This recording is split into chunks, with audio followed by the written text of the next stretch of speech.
මේක සැන්යෝන් එක කරපු පේන් කරෙක්ෂන් ජොබ් එක. ඒ කියන්නේ කට් ඇන්ඩ් පොලිෂ් එක. අපි ජොබ් එක පටන් ගන්න කලින් වාහනේ තිබ්බේ මෙන්න මේ විදියට. පේන්ට් එක ගොඩක් ඩර්ටි වෙලා තිබ්බේ. ඒ වගේම එන්ජින් බේ එකත් කාලෙකින් ඩීටේල් කරලා තිබුණේ නැහැ. මුලින්ම වාහනයක් හොදන්න පටන් ගන්න ඕනේ වීල්ස් එකෙන්. මොකද වීල්ස් තමයි වැඩිපුරම ඩර්ටි වෙන්නේ වාහනයක.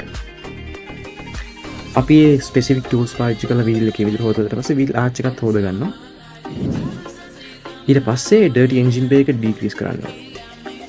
එන්ජින් බේ එකට කිසිම හානියක් වෙන්නේ නැතුව ප්‍රොෆෙෂනල් විදිහට අපි එන්ජින් බේ එක ඩික්‍රීස් කරනවා. එන්ජින් බේ එකෙන් පස්සේ අපිට තියෙන්නේ වාහනේ බොඩි එක හොදගන්න. මොකද ඊළඟට අපිට වැඩ කරන්න තියෙන්නේ පේන්ට් එකත් එක්ක. නෝමලි ගෙදරක වාහනයක් හොදද්දී කන්සර්න් කරන්න තියෙන අපි ස්පෙෂලි කෑ කළ වාහනේ හොදනවා. ඊට පස්සේ අපි පේන්ට් එක ක්ලී කරගත්තා. ඒකෙන් වෙන්නේ වාහනේ පේන්ට් එකේ තියෙන කන්ටැමිනේෂන්ස් අයින් වෙන එක. ඊට පස්සේ මේ විදිහට තමයි වාහනේ ස්ක්‍රැචස් අපිට ක්ලියර් බලා ගන්න පුළුවන් වාහනේ හොදගත්තට පස්සේ. ඊළඟට අපි පේන්ට් කරෙක්ෂන් එක නැත්නම් කට් ඇන්ඩ් පොලිෂ් එක කරගන්නවා.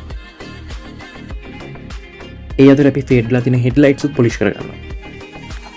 වාහනේ කන්ඩිෂන් එකත් එක්ක 90ක් විතර අපි ස්ක්‍රැචස් අයින් කරලා පේන්ට් එකට මේ වගේ ග්ලොසි ලුක් එකක් ගත්තා.